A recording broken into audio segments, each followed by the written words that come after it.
Hello everybody, it's Fern, and today I'm going to be reacting to a live performance from Fka Twigs, and it was so hard to choose from all the different suggestions, so I decided just to type in Fka Twigs live and choose from the one I saw nearest the top and what matched up with one of the suggestions I saw, if that makes sense. So yeah, I just tried to go with what I read from you guys and then what was on the top suggested, because that just felt like the fairest way to go really. So I'm going to be reacting to Fka Twigs live at Maida, Vale, and it's to do with BBC Radio 1, I think. So it's nearly 25 minutes long, so I'm sure it's going to be a pretty cool experience. I'm super excited, and oh yeah, let's just get to it. Okay, so Fka Twigs live at Maida, Vale.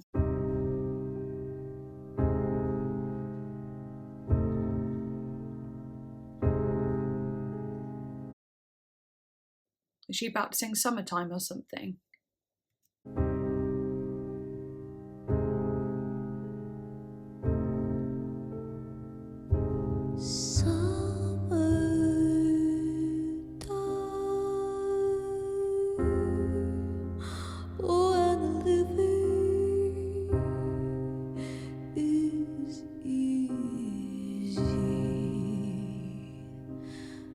Wow, was that her live vocals?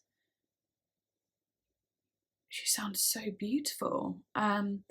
Yeah, I knew she was about to sing Summertime from the chord she was playing. I don't actually know what songs are on throughout this set, but I knew she was about to sing Summertime, and yep, she is, and I'm so happy because I love this song, and I know so many people have sang it, but I always get excited to hear how people sing it, like all different artists and the way they're gonna interpret it. So it's quite nice to get a cover in here as well. She looks fantastic. Her style is just so unique and metaphoric, and I don't quite know what the metaphor is, but it definitely has some like callbacks to different albums, like Magdalene being definitely one of them.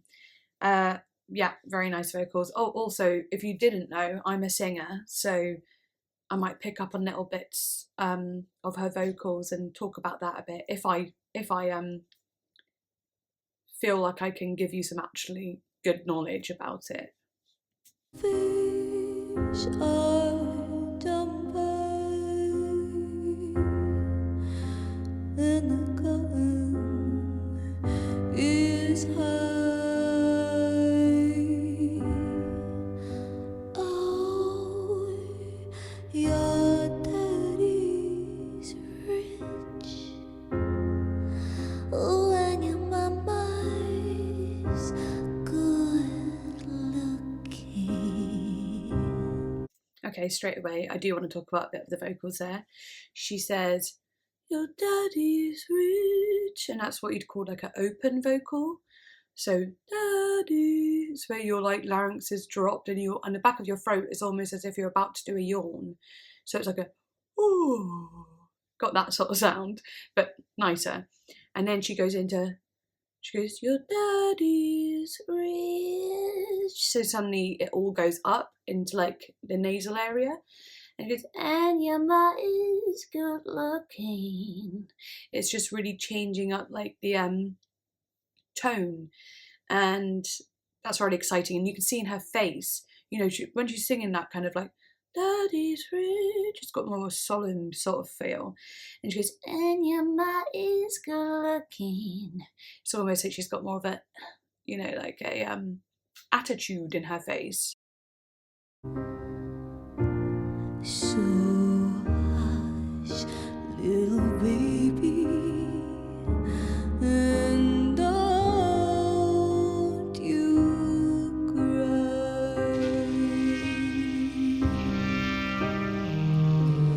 One of these Mondays, you're gonna rise up. Chills. Spread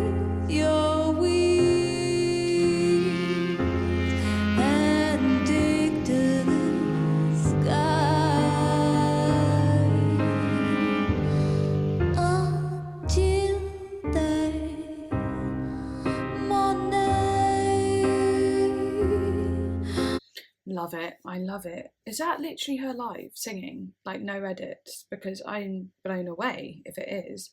Love her hair. Everything about her. She looks phenomenal. Her makeup, everything. Fantastic. Really like that little bit of like, I don't know what it was actually. Hang on. It's almost like a distorted cello or something. When she pushes those vocals too, and she's just got so much vocal diversity, which is always fun to listen to.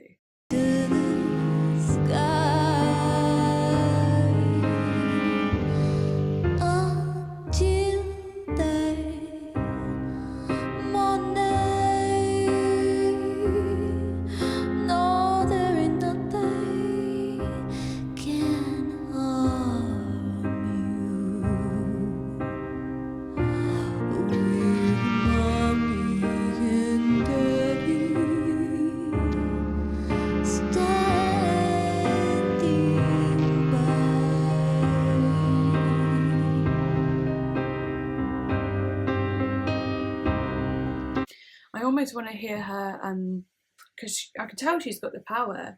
I want to hear her kind of go, one of these mornings, and just like really go up with the vocal. I kind of want to just like, I hope she does go there. If she doesn't, it's still amazing. It's just, it keeps that like tone going, just at a smooth pace. But I would be interested to see, or if she goes up anymore and just kind of like really flips out those vocals and shows you exactly what she can do.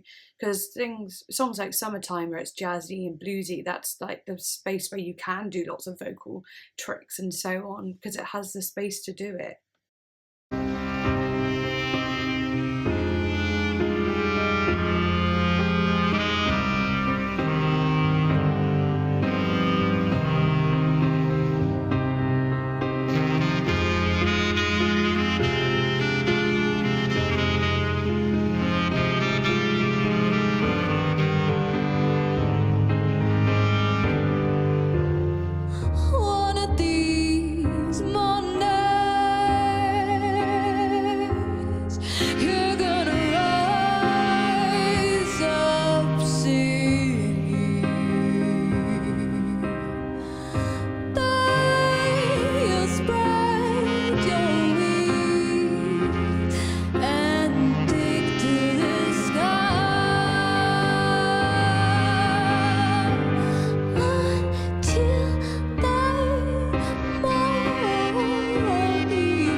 I knew she'd do it. Well, I didn't know it, but I hoped she would do it. I so hoped she would. And she's just showing you everything she's got there. You know, she's got very, you know, she goes from sky to and when you have a breathy tone, that's called aspirate, and she's you know, it makes it sound sensual, and the more pushed vocal is a bit more like firm and determined, has like more like power and strength to it, and then going from that into like a one of these, it just really, you can feel the difference, and it's beautiful. And she is going for it a bit more. She's really showing you, hey look, I can actually sing. No, there ain't nothing can harm you with mommy and daddy standing by,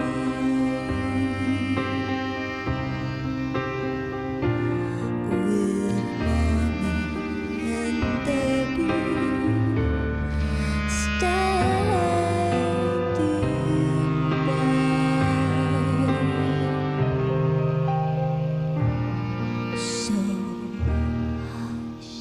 just there, hush, saying hush as well in a whispered tone. It makes total sense. She always does. She knows what she's doing, you know.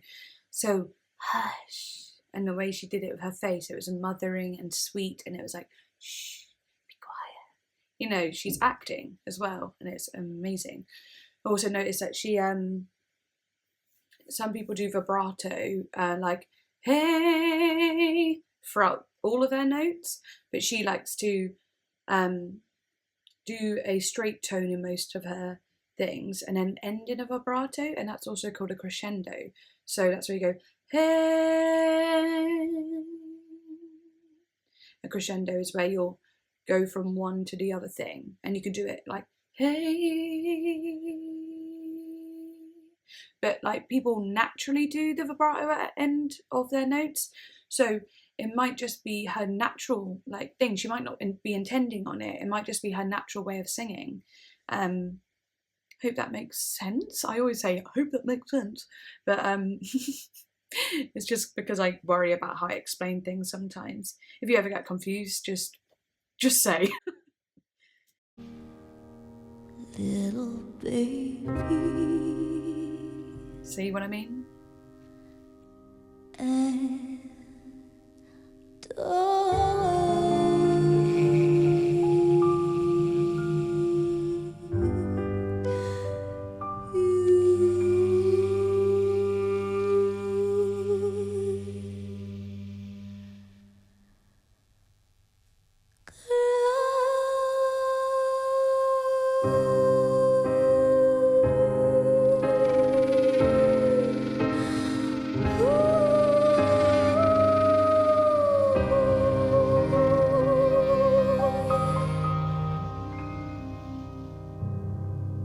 beautiful, absolutely beautiful.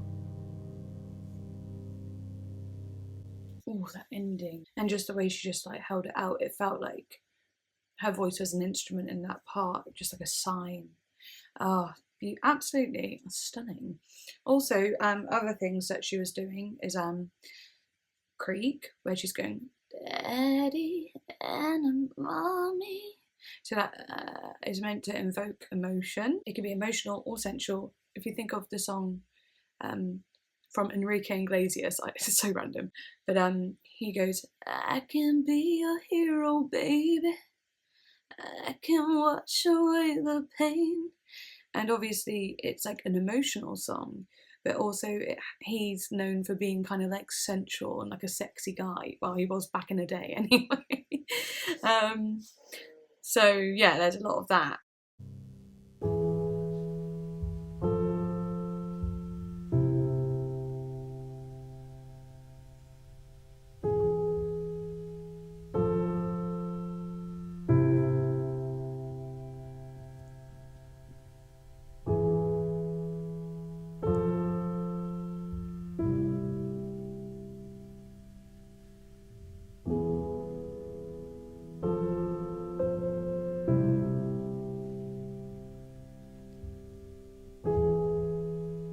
I'm so wired for it, seen it, tried it, I'd die for you on my terms. When I get my lessons, learned apples, cherries, pain, breathe in, breathe out, pain. No, no, Novocaine, still maintain my grace. Wow. I couldn't actually like look away then because she's staring right at me and you know. So that was like she went from singing Summertime where she didn't even look at the camera once, and that's her more in like a different like, that's because she's covering a song and she's, you know, she's singing along to it and it's more flowy, I suppose, whereas this song, it's her song for one, and she's addressing you, she's telling you this as the viewer, and it really changes the intensity. How come the more you have, the more that people want from you? More you burn away, the more that people earn from you. More you pull away, the more that they depend on you. I never seen a hero like me in a sci-fi, so I wonder if you need to even meant for me. I wonder if you think that I can ever raise you up. I wonder if you think that I can ever help you fly. Never seen a hero like me in a sci-fi, but I'd save a life if I thought it belonged to you. Mary Magdalene would never let her loved ones. Sorry, just before she goes into that, I've got goosebumps. I always say this, I know, but oh, just the intensity and the power and like her voice and like that speaking tone, but with a, you know, speech level singing. But oh, it's just, oh, she means this. There's grit in this. You can hear it in her voice. It's like, ooh. You know, it's got like a rock tone to it when you're like, yeah. And it shows a bit of angst.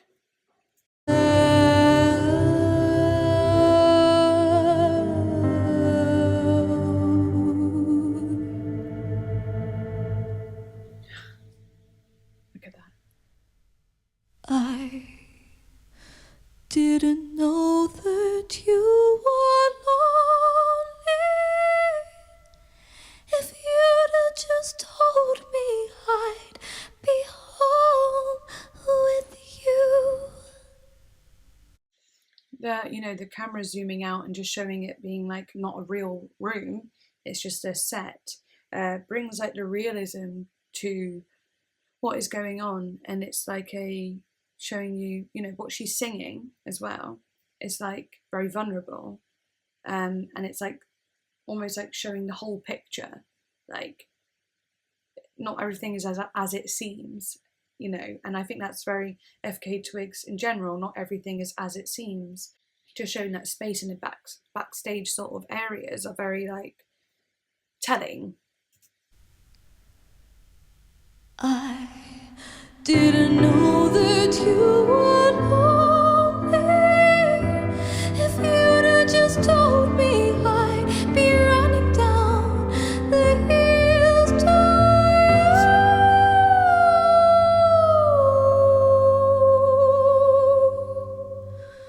When I visualize, all I see is black. Getting up. Grind me to the core, just a little more. Get it honest, I know I've been gone. You've been all alone, stoking up the fire for me, set the place alight. You call me late at night, and I'll be running home to you. Oh.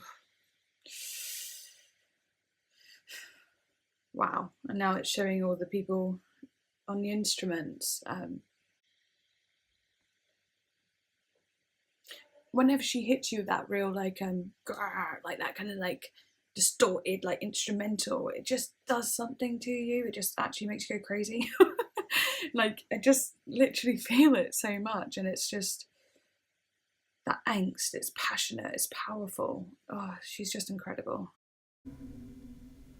I didn't know that you were lonely. If you'd have just told me, I'd be home with you. I didn't know that you were lonely. If you'd have just told me, I'd be running down the hills to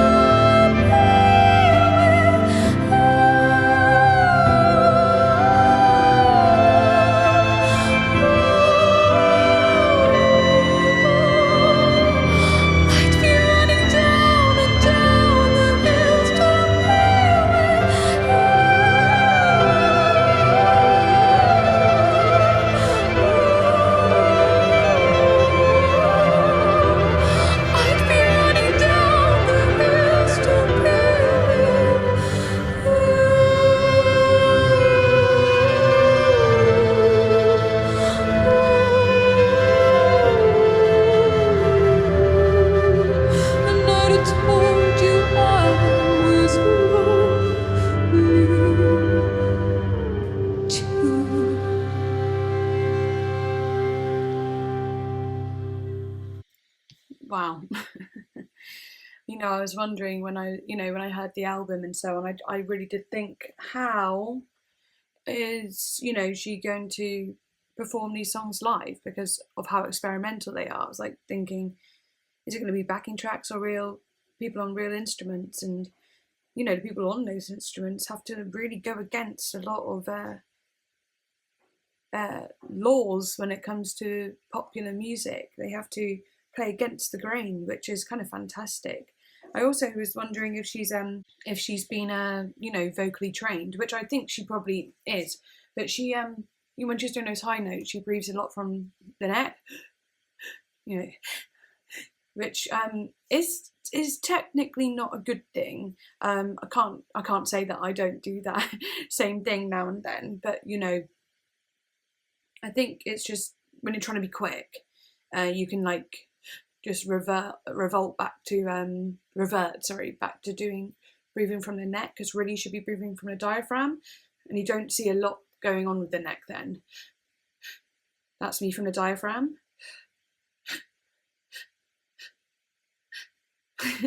And basically, it will definitely not dry out your throat as much, because if you go, you dry out your throat pretty quickly. Not a diss in any way, because like I said, yes, I've done this.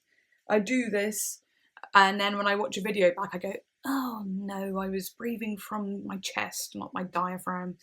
But didn't stop her from carrying out those notes though, did it? Like, she's just clearly got a naturally fantastic glass-like, almost operatic tone, which is fantastic. It's a bit like Marina and the Diamonds when she is in her higher register. Didn't I do it for you? Why don't I do it for you? I love this one. Why won't you do it for me? When all I do is for you. They wanna see us alone. They wanna see us apart. Like, can you see that here she's like got her eyes closed and she's singing so gently. She's really singing this to herself. This is such a vulnerable and emotional song that she is just like, she's singing it to herself and she's just feeling those words. She doesn't care who's around. In this moment, she's the only person in the room. Wanna see us alone. They wanna see us apart. And I just want to feel you're there. And I don't want to have to share our love. I try, but I get overwhelmed when you're gone.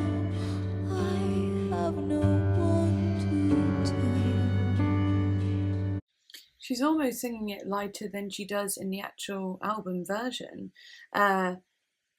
To perform it in that way. Obviously, when you're in the studio, you can sing it like as close up to the mic as you want. You can, and then lift all those vocals to be a bit louder. Here, she's trying to sing vulnerably, but also do it live, so it doesn't sound as clear, so to speak, as the album version. But that's because she's trying to portray that vulnerability live, and in the means of what she can do with it. You know, with her one vocal and a microphone and all the music going around her, she has to focus actually to keep it vulnerable and not push too much. Because I find that when I've sang live in the past, even if it's meant to be like a softer song, when you're live, because the music is louder, you want to push more, you want to sing louder.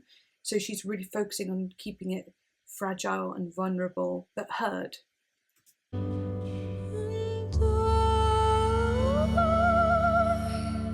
Just want to feel you're there.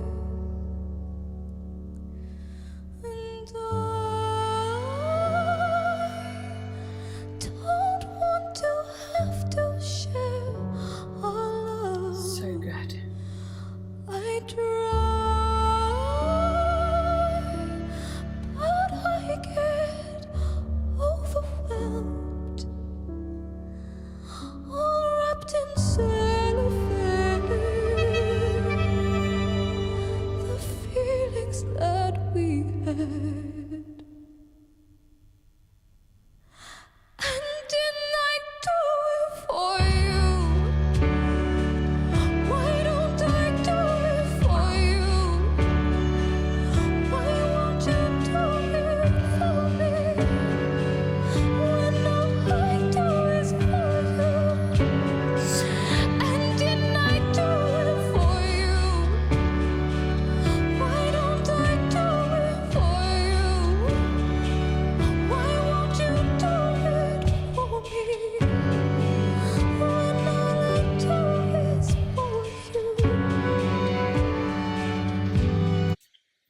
beautiful. You know, she's pushing a lot more, but she's not belting. She's not like she did in Summertime. She ended up going, summer, but she's not. She's going, and didn't I do it for you? Why don't I? It's all very heady, but like pushed, and that's that with the help of twang, with the help of using like a more, like up in the nasal area, but keeping it rounded too. You know, it's like a very Mary Poppins sort of way of singing, if that makes sense, which is so beautiful. And you can really feel that she's a British singer, you know, that she is from England, because like I don't know, it's just really how I really have heard like a lot of, well, say like Kate Bush and Marina and the Diamonds, they're both UK artists, and they have that similar way of singing, and I've definitely got that way of singing too. Not being like I'm as good as them, but I'm saying like I've listened to the likes of Marina and the Diamonds growing up and very much picked up on her tones, and I just feel like it's a UK thing, you know. I just do. I just do.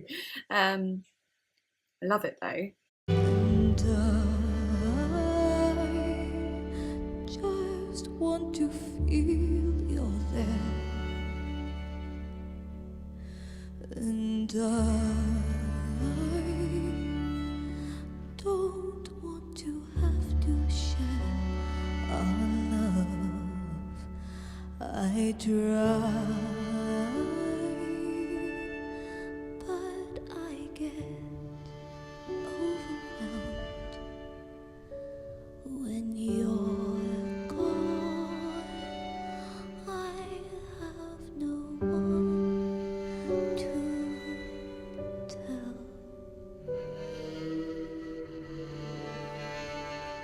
They're waiting, they're watching, they're watching us, they're hating, they're waiting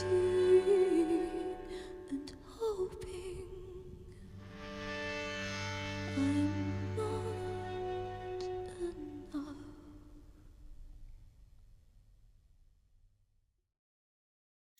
I really loved that. I just thought that was so beautifully done.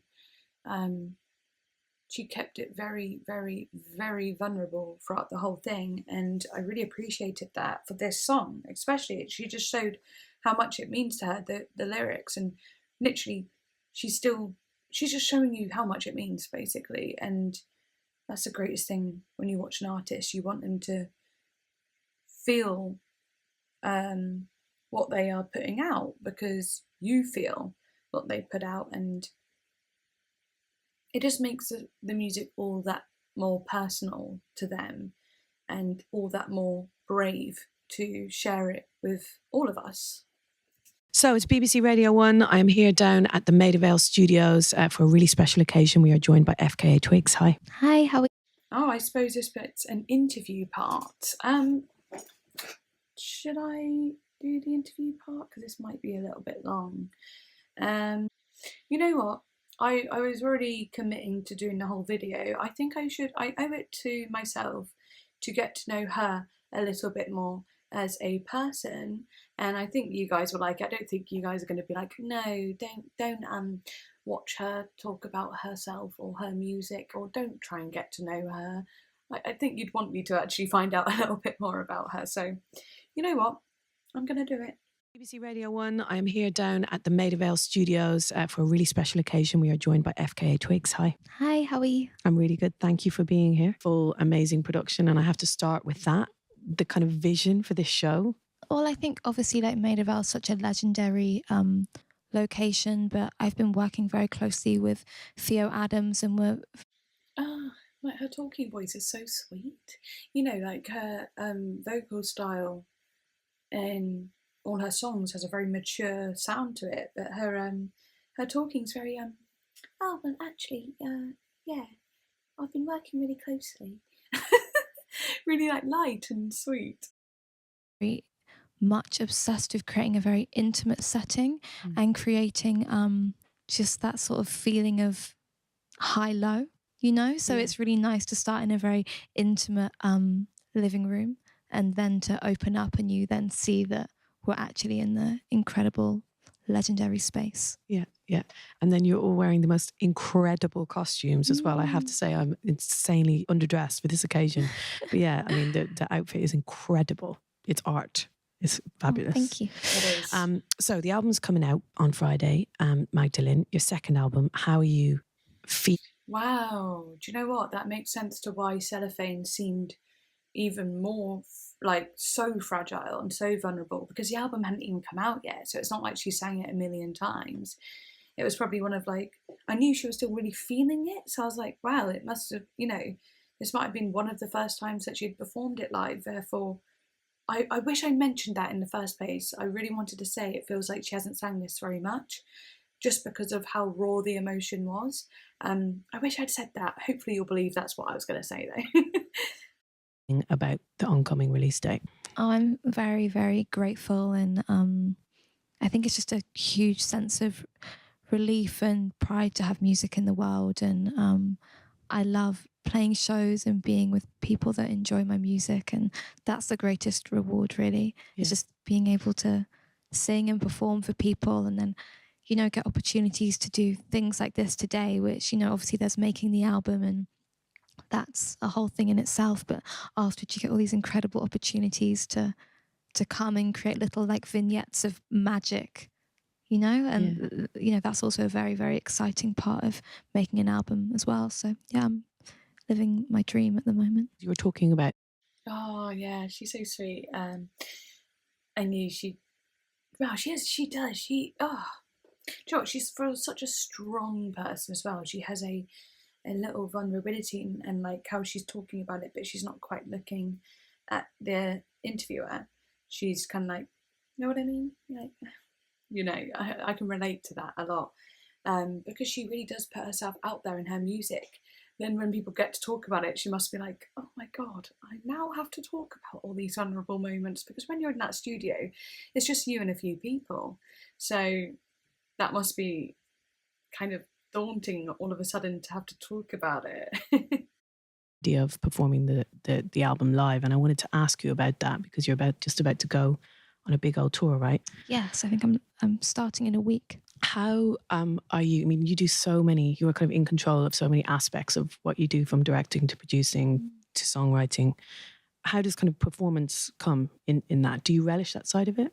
Yeah, of course I do. I mean, I love performing, and it's something that I've been doing for a long time. I think for me, the biggest, I don't want to say challenge, but a part of the jigsaw that's come into place on this album, Magdalene, is just working out how I can bring my toolbox into like my artistry in a natural way that doesn't feel forced. And I think it's interesting because, you know, to be able to show different sides of myself as a mover or as a singer, be able to start writing for my voice more, to be able to, you know, have movement that feels original to myself and to my amazing dancers and creatives I have around me. It's just all a process, and I feel that during the Magdalene experience for me, I've just grown a lot, and I feel that it's the beginning now.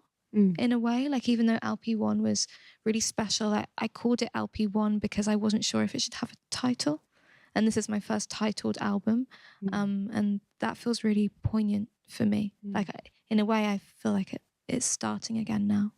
And the title, Magdalene, what?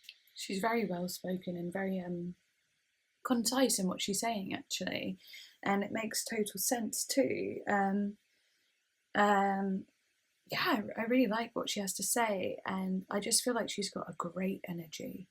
She has something about her that is like, it's a quiet strength, and the strength comes from being vulnerable. And even in the way she's talking here, she's deep, she's a thinker for sure. And I feel like I really, really relate to her. It's really weird. I feel like I've watched many people that I love in interviews and gone, I don't really know if I like them, and it's always so upsetting when that happens. I really feel like I get her. I really do. And I don't just mean in like what she's saying, it's the way she's saying things and her thought process and her facial expressions. I just feel like I get her. is your relationship with the woman behind that name? Well, Magdalene is somebody that I was very obsessed with even as a child. I think we've spoken about this a little bit before, but just the idea that in the Bible she was somebody that was painted as a prostitute, somebody that was painted as a woman that had to have all of these demons exorcised from her. But in actual fact, she was an incredible healer and mystic, and she worked with herbs and oils, and in many ways she was a doctor. You know, what we now call a doctor in terms of using different skills to heal people. And her story is still a bit of a mystery, but one thing that is for certain is she was not a prostitute or a woman that had to have lots of sins expelled from her. So I think just the idea of being able to, you know, getting in contact with her and explore the two sides of what it is to be a woman. I've spoken about this, but the virgin and the whore, and how Magdalene to me represents both of those things as an archetype. And as a woman, I believe that I can be innocent and pure and fresh, and I can also be dangerous and all-knowing and seductive and powerful, and these things can happen at the same time. In modern day society, women are often put in a position where we have to choose one, and that's a shame, you know. Yeah. We're the most Well, I definitely like her. Yeah, wow. Really claim your womanhood and your body and exactly who you are. Claim yourself as a person, not just a woman, but basically just don't slut shame and don't also just objectify or put people in boxes of women are meant to sit pretty and be quiet and so on. They could be crazy, they can be wild, they can be strong and outspoken, and those things are also just as beautiful, if not more beautiful, in certain situations. So I agree with this one, being a woman myself. when we can be both. Right, Home With You, there's a line that really stands out for me in there, and it kind of alludes to what you were talking about earlier, which is the line, I'm probably going to get it wrong now, but I've never seen a hero like me in a sci-fi. Is that it? No, did I get it wrong? Yeah. Can you talk me through that line, please, and kind of what compelled you to write those words? Well, good question. You know, I haven't. It goes back to a conversation that I think is ongoing in a lot of my work, which is this sort of balance between strength and vulnerability. It's something that has followed me from the very beginning, and it's not something that I necessarily think about, but I think it's you know, it's becoming apparent, especially as I get older and I get to know myself, that you know, it's okay not to feel amazing all the time, and it's okay for me, as a woman of color, not to feel like a Nubian queen all the time who's perfectly sitting on my throne of greatness. You know, it's just not my reality. But yeah, I know that I'm still perfect the way that I am, and I know that I still can do whatever I want, and I can dream big, and I can achieve my dreams, and that has nothing to do with my completeness in the moment. And I think that's what I mean by I've never seen a hero like me in a sci-fi. I haven't. And now in this age where we're obsessed with superheroes and all these huge franchises making these amazing big films, you know, but especially from a female point of view, I'm yet to see a female character who is beautifully strong and perfect and flawed and is a full range.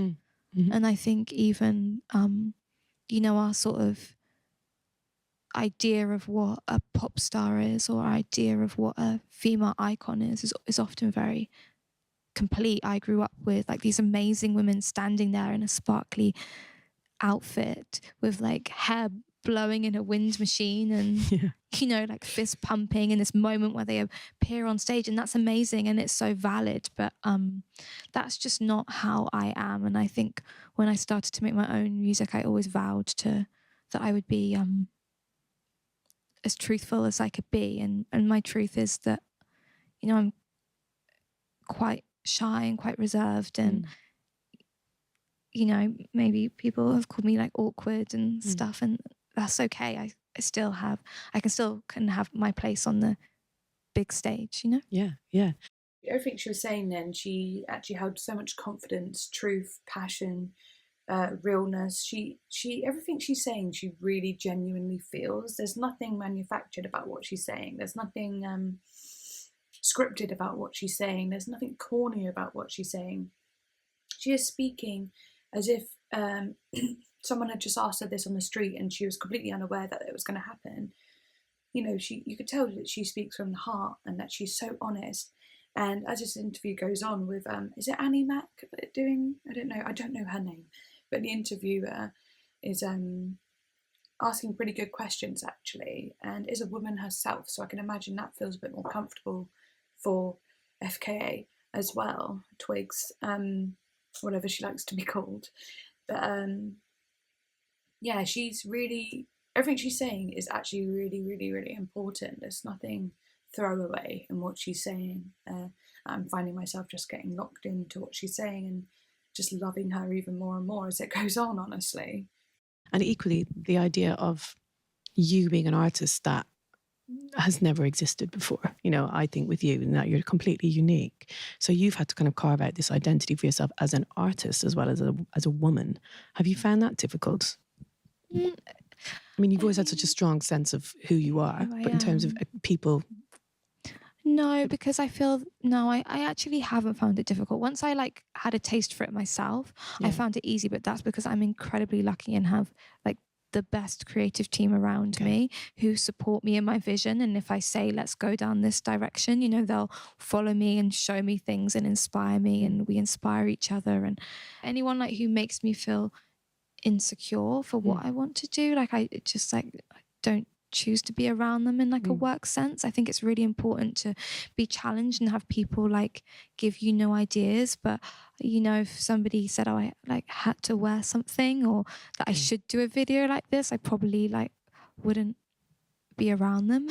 And I guess fired. And I guess you know, that's one of the pluses of being signed to an indie label like Young Turks. It's like kind of just let me do what I want to do, and I have a wonderful manager who I've been working with since I was 19. You know, so that's so important. And like she had good intuition and a sensible head on her, but also luck. You know, she got luck on her side to be signed to a label that was so freeing in the sense of that they gave her a lot of freedom, basically, because it doesn't always turn out that way, and it doesn't mean that person's dumb or naive. It's just, you know, some people are so excited to get into the stardom that they'll just go, yeah, oh, I'm being signed, yeah, and then end up being completely controlled. Britney Spears, for example, you know, people get put in terrible situations. She was just a little girl when she got into all the fame, and she was put in it by her parents. But being 19 is still really young, and that's why I say lucky too, because like being 19 is so young, and you could easily get into the wrong situation, but she didn't, and that is what has allowed her to make such incredible music. She was going to make it anyway, whether she was under a label or anything or whatever, but it's just, what I'm saying is it's important to have a label that actually cares about you. For like 10 years now into our relationship, and you know, Matthew Josephs, who I work with very closely, we've known each other for a decade, so it just becomes very natural. Even things like today, you know, we all just concentrate on our elements and have a conversation, and then we turn up and make it happen and try and do it in the kindest, calmest way possible. Such a great situation, that, isn't it? Because it's just the art leading. That's the most important thing. She's lucky. Yeah. I think as an artist, it's important to know who and what your medicine is, and you know, you have to take your medicine every day. It keeps you well. So for me, when I'm around people that I've known for a long time, I'm around friends, I'm around people that we've all genuinely come out of the same scene. It keeps me well. What cover version have you chosen to sing, and why, please? I decided to sing Summertime because it's a song that my mum and my dad loved to hear me sing when I was a child, and a lot of people don't know, but I've spent a lot of time singing with jazz bands, in cabaret clubs. I've been singing when I started singing with a jazz band when I was 13 years old, and I just wanted to do something for my mum and for my dad to kind of give a nod to them and just the support that they've given me. And I don't know, they always say they want to hear me sing a jazz song, so I did it. Okay, love it. Thank you so much. Oh, I'm so glad I watched the interview portion. Oh my god, she's adorable, but so strong and so smart and thoughtful and deep and creative. She really is all the elements of what I think is not just a perfect artist, but a perfect human being. And like she said, she is perfect, and that's being perfect in all of your flaws. She's perfectly human. She's definitely got a very genuine feel to her that I just absolutely adore. I loved that. I loved that so much. Ah, okay. I'm now going to film a music video reaction, but I'm going to upload that separately. So you'll see me looking the same in the next video after this one. But yeah, cool. All right. See you later.